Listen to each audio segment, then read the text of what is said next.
Welcome to the Rim Break Rodeo. We hope this video helps. You start by making Alexa reachable and responsive. Make sure your device is plugged in, on your Wi-Fi, and paired to the Alexa app. You'll use the app as your control center.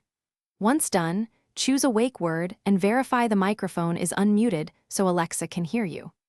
Walk to the intended speaking spot and test a short phrase. This initial step establishes the audio path and account link that let voice commands work reliably. You now focus on phrasing and device targeting. Say the wake word, pause briefly, then speak a concise instruction.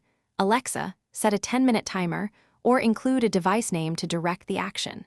Make sure rooms and devices have distinct names in the app so Alexa resolves targets without confusion.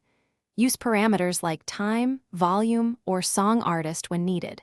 Once Alexa responds, refine phrasing if it misunderstood. This middle stage is about precise language and correct device mapping.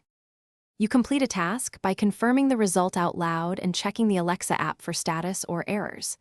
If responses are inconsistent, change mic sensitivity or language settings in the app and try again. Make sure skills or smart home integrations are enabled for advanced commands. If things go wrong, reboot the device, verify Wi-Fi and account settings, and check app permissions. Performing these final checks resolves most issues. Thanks for watching. Consider subscribing if we helped you.